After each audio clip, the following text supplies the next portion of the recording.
बार और आज मंगलवार को परमेश्वर के वचन के साथ थोड़ी टाइम मनन करने के लिए परमेश्वर ने एक अवसर हमारे जीवन में दिया है। हम पिछले कई हफ्तों से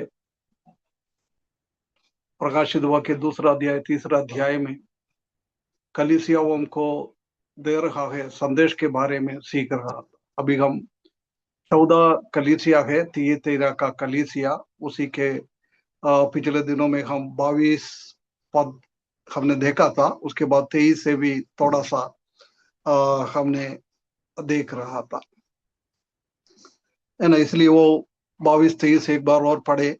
देख, मैं उसे घाट पर डालता हूँ और तो उसके साथ वे विचार करते हैं, यदि वे भी उसके से कामों से मन ना फिराएगा तो उन्हें बड़े क्लेश में डालूंगा, है ना। ये तियतैरा का ईसबेल करके एक वे विचार करवाने वाला, गलत बातों को कलीसिया कर लोगों को बताने वाला, प्रभु से दूर करने वाली एक उपदेश लेके आया है। उनको कैसे कैसे व्यक्तिगत रीति से भी, उनके साथ चलने वाले को भी और उनका पीढ़ियों को भी परमेश्वर दंड देता है। इसलिए हमको भी सतर्क रखना है। यदि हम परमेश्वर के वचन के विरुद्ध में है, परमेश्वर के वचन के हिसाब से नहीं चल रहा है, कोई भी हम गलत करता है, प्रभु हमारे ऊपर भी दंड आ जाएगा। हमारे साथ चलने वाला झुंड बनकर, हम जानता है कि आजकल बहुत सारा कलीसिया में ग्रुपिज्म चलता है। ग्रुपिज्म कौन कौन चलाता है, किसके साथ जुड़कर गलत काम करता है, उनके ऊपर भी परमेश्वर का बहुत बड़ा दंड आएगा। वो भी नहीं, उसी का पीढ़ियों के पीढ़ी तक भी वो गलती का दंड भुगतना पड़ेगा। ऐसी एक खतरनाक है हमारा प्रभु यीशु मसीह। बार बार वो चेतावनी देता है, बोलता है, भैया तुम्हारे जीवन में ये कमी है, ये घटी है, ये पाप है, यही है, उसमें से तुम मन फिराओ। नहीं मन फिराएगा तो ऐसी ऐसी हालत में प्रभु हमको इस दुनिया में, ये आ, आ, इस मृत्यु के बाद की बात नहीं कर रहा है, इसी दुनिया में उसी का फल हमको देना पड़ेगा। उसके बाद 23 पद में, और मैं उसके बच्चों को मार डालूंगा और तब सब कलीसिया जान लगे कि हृदय और मन का फरकने वाला मैं ही हूं, है ना। हृदय और मन को परखने वाला प्रभु, है ना। ये स्त्री से बोल रहा है, तुम कुछ भी करे, तुम सोचता होगा कोई उसी के बारे में नहीं समझता है। वो ऐसी सिखाता था कि मंडे से लेकर शनिवार तक तुम इस दुनियादारी के हिसाब से कुछ भी करते जाओ, सिर्फ संडे को आएगा तो तुम्हारा आत्मा की बात है, बाकी दिन शरीर की बातें है। इसलिए शरीर तो नष्ट होने वाला है, इसलिए शरीर में कुछ करेगा तो कोई फर्क नहीं पड़ेगा। संडे को आराधना के दिन में आकर आत्मा में आराधना करना, यही सिखाता था, है ना। प्रभु बोल रहा है, मैं तुम्हारा हृदय के विचारों को भी और तुम्हारा मन में क्या क्या हो रहा है, सब कुछ मैं जानने वाला। प्रभु आज हमारे ऊपर दया दिखाता है, करुणा दिखाता है। वो आज एक एडवोकेट की जैसी काम करता है, इसलिए बार बार मौका देता है हमको मन फिराने के लिए। बार बार बोलता है मन फिराओ।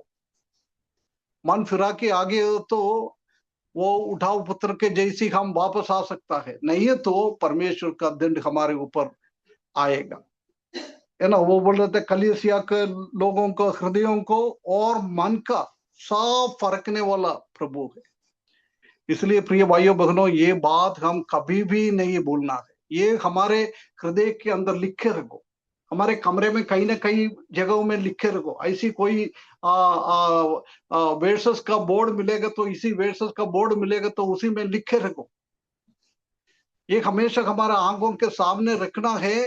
प्रभु मेरा मन और मेरा विचार, मेरा हृदय, मेरा सब कुछ देखने वाला है। यदि अंदर का चीज प्रभु देखेगा तो बाहर का चीजों के बारे में कुछ बोलने का जरूर नहीं है। इसलिए प्रभु ने उसके बारे में नहीं बोला है ना। मनुष्यों को बाहर की तो दिखता है, परंतु अंदर का कोई भी चीज मनुष्यों को नहीं देखता है। परंतु प्रभु को बाहर का भी नहीं है, अंदर का भी नहीं है, मन का भी नहीं है, विचार नहीं है, धारा नहीं है, कुछ भी नहीं है, सब प्रभु के सामने खुला हुआ किताब जैसी पड़ा है। इसलिए हम कभी भी परमेश्वर की आंखों के सामने से हम बचा नहीं पाए। ऐसी कोई भी जगह दुनिया में है नहीं। हम प्रभु बिना देखते, बिना पहचानते हुए कोई भी चीज हम कर नहीं सकता है। इसलिए इसी बात को बहुत ध्यान से हमको करना है। वो मेरा हरेक बातों को वो देख रहा है। प्रभु बोल रहा है, मैंने तुम्हारा हृदय को और तुम्हारा मन को देखने वाला है। तुम्हारा मन को और हृदय को देखने वाला प्रभु हमारा परमेश्वर का स्वभाव है। ये इसी बातों को हम देख सकता है। परमेश्वर का बहुत बड़ा स्वभाव है, वो सर्वज्ञानी है। ये दिखाता है कि सर्वज्ञानी परमेश्वर है, ओमनीसाइंस गॉड। कुछ भी बिना जानकारी में प्रभु के हाथ सामने है नहीं। सब कुछ प्रभु जानता है। वो प्रभु के सामने हम छिपा नहीं सकता है। तेरा का कलीसिया का लोग सोचता है काम सोमवार से लेकर शनिवार तो कुछ भी करता है, वो प्रभु नहीं देखता है। परंतु प्रभु इधर बोल रहा है, भैया तुम शनिवार हो, तुम रविवार हो, तुम सोमवार हो, कोई भी हो, कुछ भी दिन में तुमने तुम्हारा हृदय के अंदर, हम जानते हैं कि हर एक पाप का उत्पन्न हृदय से होता है। वो हृदय के अंदर से बाहर निकलता है, वही हमारा शरीर के द्वारा बाहर कम करता है। इसलिए प्रभु बोल रहा है, तुम्हारा कामों का और विचारों का सबका उद्भव हृदय से और मन से होता है। वो दोनों मैं अच्छी तरफ से समझने वाला हमारा प्रभु यीशु मसीह है ना। सारे कुछ इसे देखेंगे हम। एक दो पद को पढ़े, पहला क्रॉनिकल, पहला इतिहास 28 अध्याय उसका 9। पहला इतिहास 28 का 9। परमेश्वर का ये स्वभाव हम देख सकता है। बहुत सारा वचन है परमेश्वर का, वचन में बहुत सारा हम देख सकता है। परमेश्वर सर्वज्ञानी है।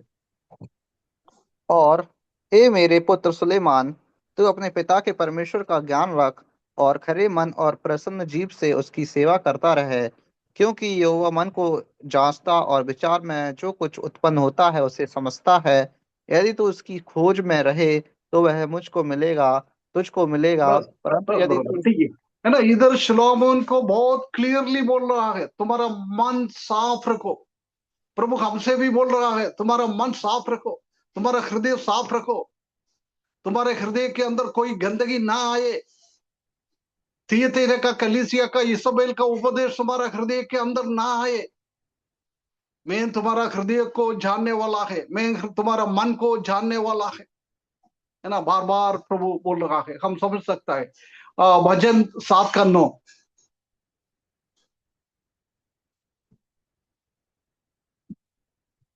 और भला हो कि दुष्टों की बुराई का अंत हो जाए, परंतु धर्म को तू स्थिर कर, क्योंकि धर्मी परमेश्वर मन और मर्म का ज्ञाता है। ना, सब कुछ, दुष्ट हो, अच्छा व्यक्ति हो, कोई भी हो, सबका हृदय फरकने वाला, मन फरकने वाला परमेश्वर है। वजन 139 का 1। ठीक है, छोड़ो, 1 से लेकर 15 तक है, बहुत बार हमने पढ़ा और है। वो हर उसके एक पहले हमारा कितना बोले? हमारा उड़ना देखना, सब कुछ वो देखने वाला है ना। हमारा काम देखता है, हम कहाँ जाता है वो देखता है, सब कुछ प्रभु देखता है। प्रभु का बिना जानकारी में कुछ भी हमारे जीवन में नहीं होता है। दावीद 139 वचन 1 से लेकर 15 पद तक इसी बात सात को सात इससे पहले दर्शाता ये है। भजन संहिता 139 के पहले कौन सा बताए थे? उसके पहले बोला था वचन 7 का 9। वचन मतलब कि ये पहला इतिहास। नहीं नहीं नहीं, भजन संगीता। ओ, भजन संहिता 7 का 9। हम्म। और भजन संगीता 139 सा 1 से लेकर 15 तक आपके टाइम के हिसाब से पढ़ के देख लेना। दाऊद सब कुछ उधर क्लियर कट बोल रहा है। हमारा प्रभु सर्वज्ञानी है, सर्वव्यापी है, सर्वशक्तिमान है, सब कुछ है, इसलिए उनके सामने हम कुछ भी छिपा नहीं सकता है। और प्रोवर्ब नीति वचन 24 का 12, नीति वचन 24 का 12। और यदि तू कहे कि देख मैं इसको जानता ना था, तो क्या मन का जांचने वाला इसे नहीं समझता, और क्या तेरे प्राणों का रक्षक इसे नहीं जानता, और क्या वह हर एक मनुष्य के काम का फल उसे ना देगा। है ना, हमारा हर एक का मन को देखने वाला है ना। इसके बाद अभी हम देख सकते हैं कि इधर भी प्रभु बोलता है, तुम्हारे मैंने प्रतिफल तुम्हारे कामों के हिसाब से देता है। वो शलोमोन भी वही बोल रहा है, तुम्हारा मन भी मैं देखता है, तुमको मैं प्रतिफल भी उसी हिसाब से देता है। और जर्मिया 11 का 20,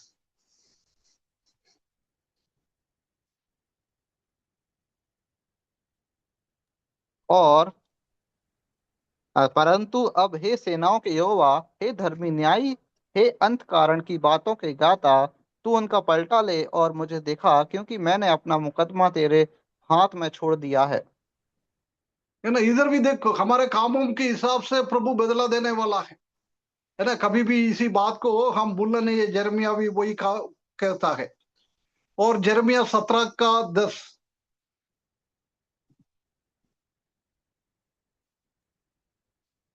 मैं यहोवा मन की खोजता और हृदय को जांचता हूँ, ताकि हाँ, प्रत्येक मैं दिन। मन को खोजता है, मैं हृदय को जानता है, वही है हमारा परमेश्वर, है ना। वही परमेश्वर थिएटर का कलीसिया को भी वही बात बोल रहा है। और 20 का 12 जर्मिया,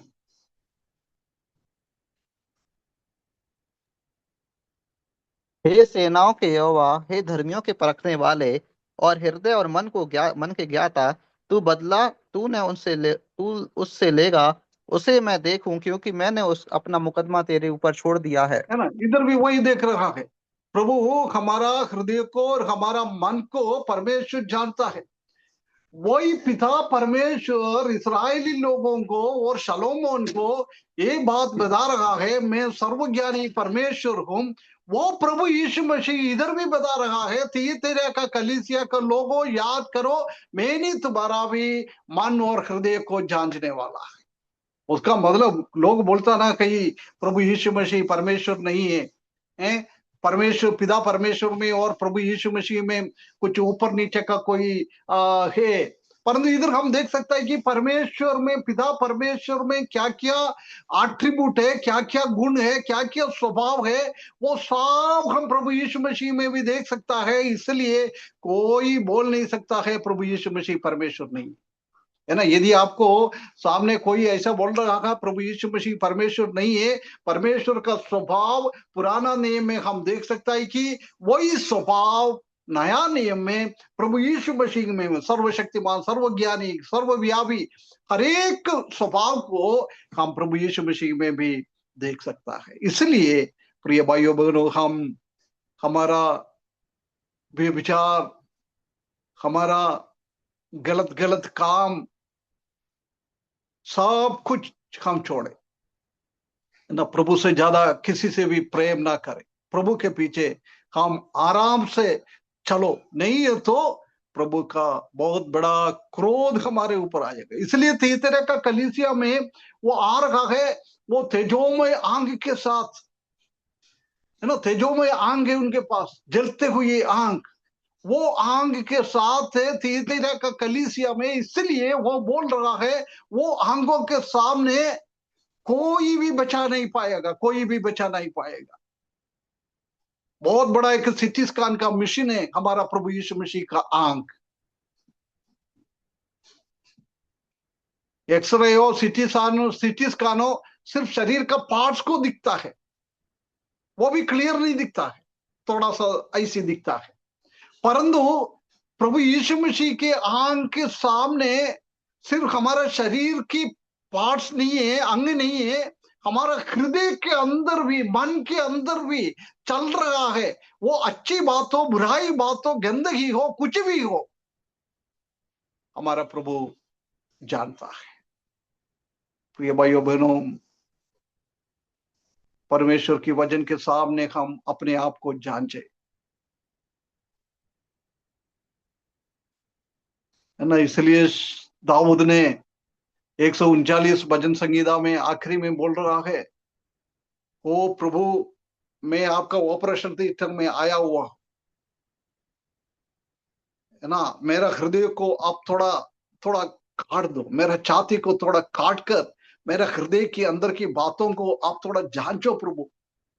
कभी ऐसा तो नहीं है मेरा हृदय के अंदर आपको दुख और परेशानी देने वाला कोई बातों तो है नहीं है। ये दाऊद ने ये परमेश्वर का ये स्वभाव, सर्वज्ञानी का स्वभाव, ओमनिसेंस गॉड, वो रियलाइज करने के बाद, उसको समझने के बाद अपने आप को, उनका हृदय तोड़कर देखने के लिए परमेश्वर के पास पहुंच गया है। हमारे परमेश्वर से बड़ा कोई एक हार्ट का सर्जन नहीं है, एक कार्डियोलॉजिस्ट है ना। हम लालू भाई को सबको मालूम है, बेंगलुरु में जाके कार्डियोलॉजिस्ट के पास जाता है, उनका हृदय में तकलीफ है, उससे भी बड़ा है हमारा परमेश्वर। उसको तो सिर्फ हृदय के अंदर की बीमारी समझ सकता है डॉक्टर लोग, है। कभी हमारा ओपन हार्ट सर्जरी होता है, हमारे हृदय के अंदर का विचार डॉक्टर लोग नहीं समझ सकता है। सिर्फ वो हृदय के अंदर कोई बीमारी है तो वो उसको समझने के लिए मिलता है। परंतु हमारा परमेश्वर हृदय को भी जानता है और हृदय के अंदर के विचारों को भी जानता है, क्या क्या विचार चल रहा है, सब कुछ वो जानने वाला है। इसलिए परमेश्वर के सामने आना है, मन फिराना है। दाऊद ने मन फिराकर कैसे आ गया है, बोल रहा है आपने दुष्टता को घृणा करता है, इसलिए मैं भी दुष्टता को घृणा करता हूं। परमेश्वर का ये स्वभाव, प्रभु यीशु मसीह का ये सर्वज्ञानी और सर्वव्यापी का स्वभाव जब हम बिल्कुल बहुत बहुत अच्छी तरह से समझता है, हमारे हृदय में वो बात आता है, हमारे दिमाग में वो हम आता है, प्रिय भाइयों बहनों, हमको भी दाऊद के जैसी बात कर सकता है। इधर बोल रहा है तुम्हारा हृदय को और तुम्हारा मन को मैं जांचने वाला, है ना। उसके बाद वो क्या बोल रहा है 23 पद में ही, उसके व्यभिचार करता है यदि वे भी उसके से काम के मन नहीं फिराएगा, नहीं। 23 पद, फरकने वाला मैं ही हूं और मैं तुमसे हरेक को उसके कामों के अनुसार बदला दूंगा। प्रभु सिर्फ जानकर बातों को छोड़ने वाला नहीं है, छोड़ने के लिए बार बार बोल रहा है मन फिरा के आ जाओ, परंतु मन नहीं फिरा रहा है। बार बार हमारे हृदय के अंदर ऐसी ऐसी गंदगी चीज से भरा हुआ है, तुयतैरा का कलीसिया का गंदगी चीजों से हमारा हृदय भरा हुआ है, तो प्रभु बोल रहा है तुम्हारा एक एक चीजों को मैं जांचने के बाद तुमको क्या करेगा, उसी के हिसाब से मैं बदला दूंगा, उसी के हिसाब से बदला दूंगा। प्रभु छोड़ेगा नहीं है। आज हम सोचते होगा अरे मैंने कितना गलत काम कर दिया है, प्रभु ने अभी तक कुछ बोला नहीं है, कुछ करा नहीं है, इसलिए मैं करते जाओ। ये परमेश्वर का दया है हमारे ऊपर, जल्दी वो दंड नहीं दे रहा है।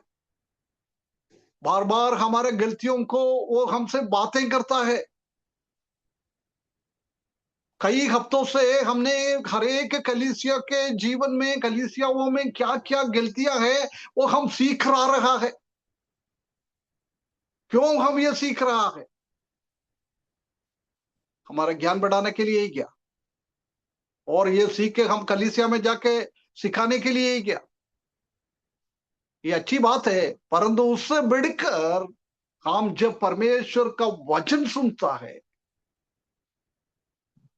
जब हम अपने आप में देखना है हमारा गलती क्या है, हम कहाँ गिरा हुआ है, हमारे मन का अवस्था क्या है, हमारा हृदय का विचार क्या है। प्रिय भाइयों बहनों, वो परमेश्वर देखने के बाद वो हमको उसी के हिसाब से वो दंड दिएगा, एक एक को। ऐसा कलेक्टिवली नहीं है, पूरा थिएटर का कलीसिया को एक साथ बुलाकर उनका कामों को देखकर उसको दंड नहीं है तो प्रतिफल नहीं दे रहा है, हर एक को वो दंड दे रहा है। हमने पहले न्याय के सिंहासन के बारे में भी पढ़ा था, उधर भी हम देख सकता है कि एक एक को वो बुलाता है, एक एक को, हर एक को वो बुलाता है। परमेश्वर के वचन में बहुत जगहों में हम देख सकता है कि परमेश्वर हमारे कामों के हिसाब से प्रतिफल देने वाला है। कैसे प्रभु हमारे गलत कामों को दंड देता है, वो प्रभु हमारा अच्छा कामों के लिए वो प्रतिफल भी देने वाला है। इसलिए हमको निर्णय लेना है, मेरे को प्रभु से दंड लेना है क्या और प्रतिफल लेना है क्या।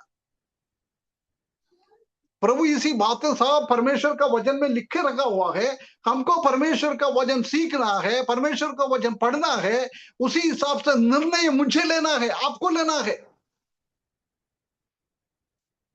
मैंने कुछ निर्णय लिया तो वो पूरा मेरा परिवार के ऊपर उसी का कुछ लाभ नहीं मिलेगा।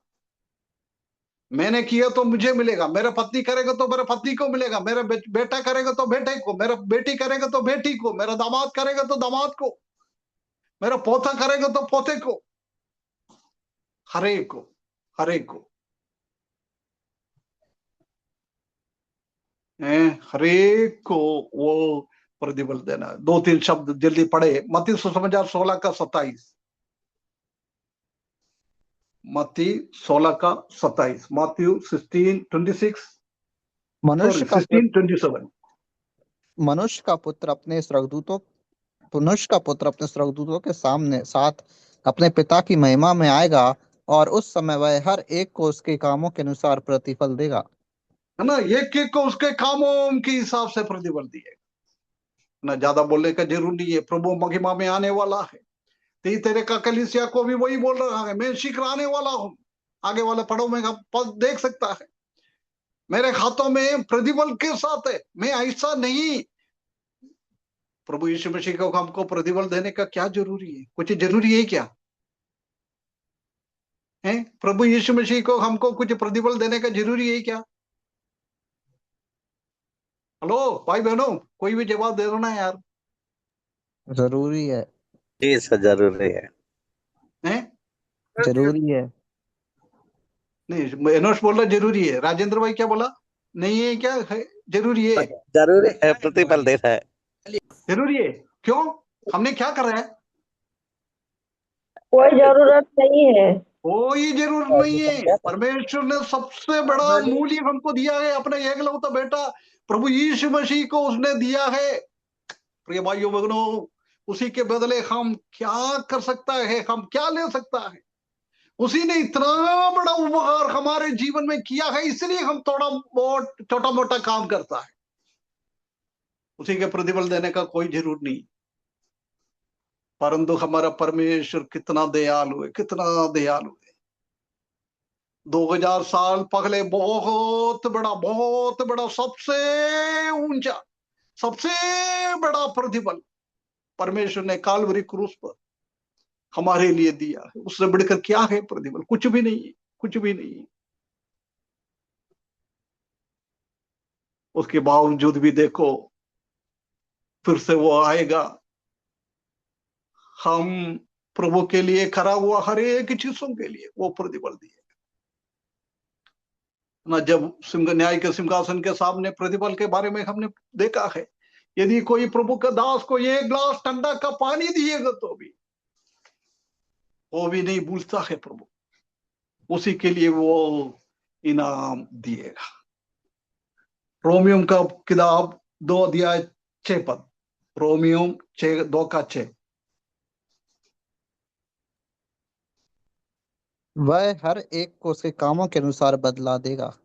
है ना, हर एक को बदला दिएगा कामों के हिसाब से।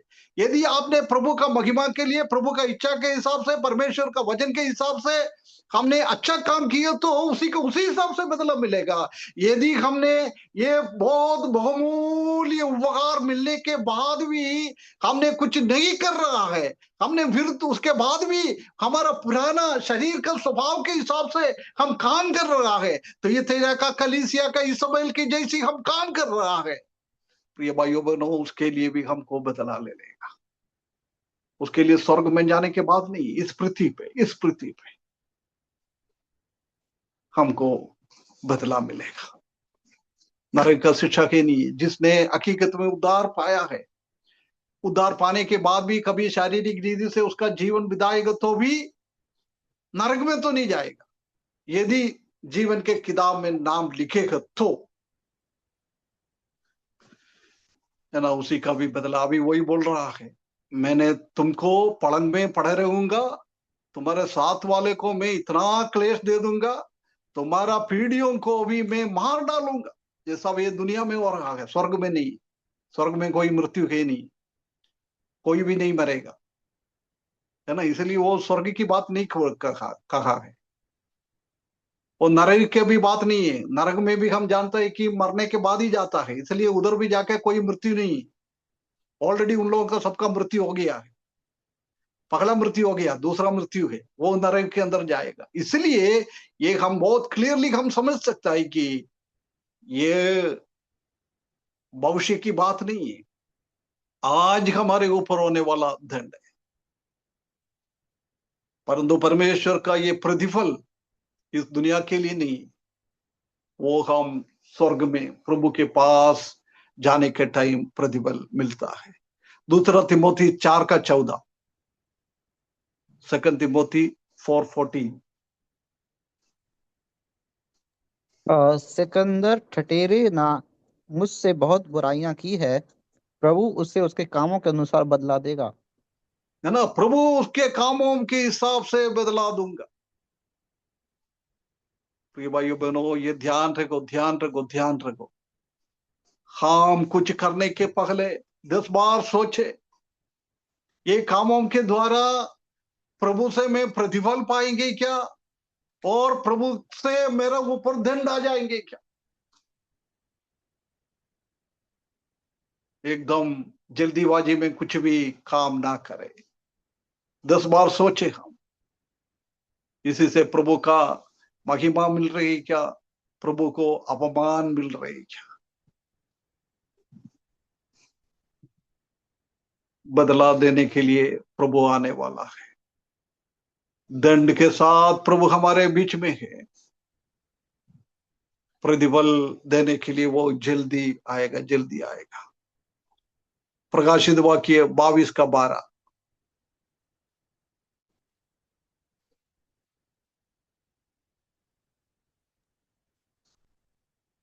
और देख, मैं शीघ्र आने वाला हूँ, और हर एक के काम के अनुसार बदला देने के लिए प्रतिफल मेरे पास है।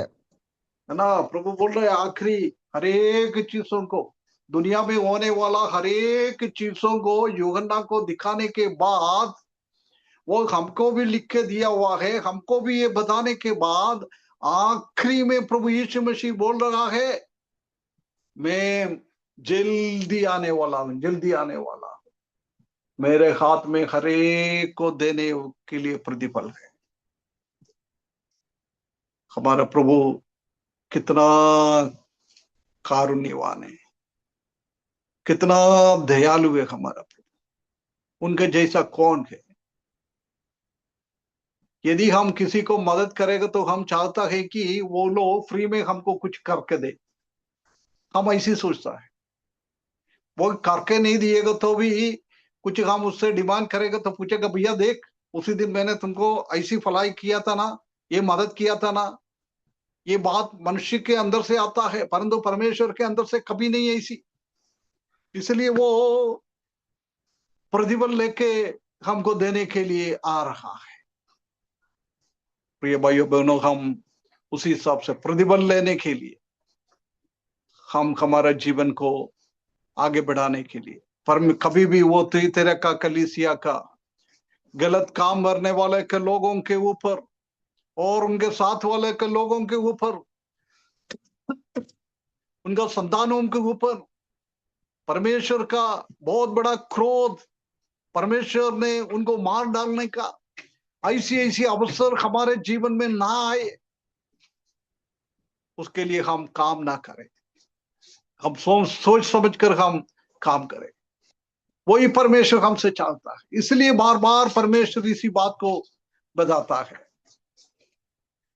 प्रभु हमको मदद करे, हमको सोचने के लिए क्या बोल रहा है। हर एक को उसके कामों के अनुसार बदला दूंगा, कामों के अनुसार। प्रभु ऐसा नहीं है कैसे भी आके ऐसा करने वाला नहीं। हम जानते हैं कि स्कूल में ये पेपर सब देखने वाला लोग कितना बच्चों का पेपर देखता है, कभी कभी आके थोड़ा आलसी आ जाता है, कुछ भी करके मार्क डाल के चले जाता है। परंतु हमारा प्रभु ऐसा नहीं। हमारा काम, हमारा बात, हमारा विचार, हमारा हृदय, हमारा मन, हर एक चीज इतना अच्छी तरफ से जानता है, इतना अच्छी तरफ से। कोई भी उसी के विरुद्ध में उंगली नहीं ले सकता है। कोई भी पापी लोग हो वो भी नहीं कर सकता है। इतना कड़ा है प्रभु का न्याय।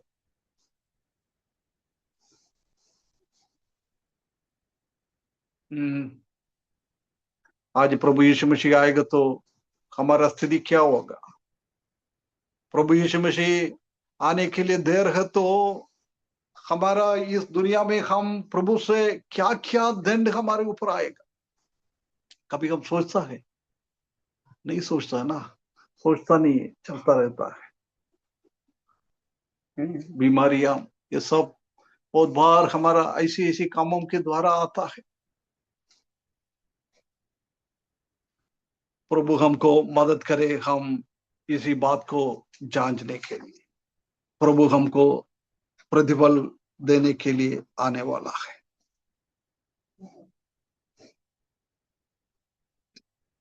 परमेश्वर का न्याय हमारे कामों के द्वारा है, परंतु प्रभु ने हमको उद्धार दिया है वो कभी काम के द्वारा नहीं। वो तो बिल्कुल बिल्कुल मुफ्त है। तुमने क्या करा है प्रभु कभी भी नहीं सोचता है। यदि एक बार आपने मन फिरा के प्रभु यीशु मसीह को अपने उद्धार करते के रूप में स्वीकारा है, हमारा क्या काम है क्या है सब भूल जाता है, सब भूल जाता है ना। परमेश्वर का वचन में हम देख सकता है कि वो सब नदी समुद्र के गहराई में डाला, कभी भी वो उधर से ऊपर नहीं आएगा। परमेश्वर के पीछे डाला है, कभी भी परमेश्वर के सामने नहीं आएगा।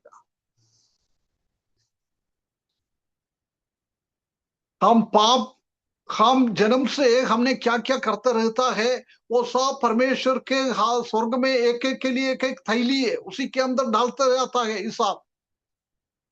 परंतु मैंने उद्धार आज पा लिया तो मैंने पिछले 59 साल मैंने क्या क्या काम किया है सबका थैली में रखा हुआ था, वो परमेश्वर उठा के फेंकता है। यदि मैं 60 साल में प्रभु यीशु मसीह को अंगीकार किया है, मेरे 59 साल की कुछ भी बात वो नहीं देखता है। हमारे कामों के हिसाब से नहीं, हमारा उद्धार मुफ्त में परमेश्वर का अनुग्रह से, परमेश्वर का दया से। परमेश्वर हमको सहायता करे। आज मैं इधर समाप्त करना चाहता हूं। अगले हफ्ते हम दूसरा शब्दों को देखेंगे। प्रभु इच्छा है तो मैं और दीबू भाई थोड़ी देर में विशाखापट्टनम के लिए निकल रहा है। उधर एक सवारा आदिवासी लोग है, हम रोज प्रार्थना करता है। बहुत अच्छा लोग है, परंतु उनको परमेश्वर की वचन की इतना जानकारी नहीं। इसलिए एक बोझ प्रभु ने पिछले 5-6 महीने पहले मैंने एक बार गया था। उसके बाद कई भाई लोग ने भी मुझे मैसेज देता था, अंकल हमको इवांजलिस्ट लोग कलीसिया में कैसे भाषण देना है, कैसे हम कलीसिया वालों को सिखाना है, हमको नहीं मालूम। इतना ये उद्धार के बारे में बोल सकता है, सुसमाचार सुना सकता है, परंतु परमेश्वर का वचन से कुछ बोल नहीं सकता, कोई सिखा नहीं सकता। वो सुनकर बहुत बोझ आया था। उधर का भी एक भाई से भी बात किया है, दूसरा एक भाई से भी बात कर कर ऐसी उधर एक बाइबल स्टडी चालू करने के लिए परमेश्वर ने एक विचार दिया है। प्रभु चाहेगा तो परसों से 26 तारीख से वो चालू होना है। हर एक वो सब खेती करने वाला सुसमाचार लोग भी, उनको भी कोई आमदनी नहीं है, किसी का भी फंड नहीं है, कुछ भी नहीं है। वो लोग मिट्टी के अंदर काम करके खेती करके सेवा कर रहा है। इसलिए तो ऐसी 6 महीना कंटिन्यूस नहीं कर पाता है, इसलिए हर महीने में 4 दिन का एक क्लास लिया है। एक एक महीने में एक एक विषय सिखाने के लिए चलता है। अभी 6 महीने के लिए 6 भाई लोगों को ये काम सौंपा है। उसके बाद और आगे बढ़ाना है। परमेश्वर उसको मदद करे, वो लोग प्रभु में वचन में आगे बढ़े। बहुत सारा लोग है उधर, पूरा गांव गांव में हमारा ब्रदरन वाला लोग है, और कोई कलीसिया का लोग ही नहीं है। हम जानता है कि अधिकतर आदिवासी लोगों के बीच में जाएगा तो पेंतकोस वाला भी मिलता है और रोमन कैथोलिक वाला भी ज्यादा मिलता है, परंतु इधर कोई पेंतकोस वाला नहीं है, कोई रोमन कैथोलिक वाला नहीं है, सबके सब ब्रदरन वाला है। बहुत झुंड है एक ही कलीसिया में। पिछले बार मैंने गया था आराधना करने के लिए, 450-500 लोग है। उधर का संडे स्कूल का बच्चा का संख्या है 55। ऐसी कई कलीसिया है, कई कलीसिया में 250, कई कलीसिया में 300 ना, ऐसी बहुत सारा लोग है। उनको सिखाने के लिए जा रहा है। आप लोग हमारे लिए प्रार्थना करें, अच्छा से हम उधर पहुंचे। 3-4 दिन का सेवा उन लोगों का आत्मिक उन्नति के लिए हो पाए। प्रार्थना करना। परमेश्वर सबको आशीष करे, अनुग्रह करे, उनका बड़ी नाम की महिमा हो।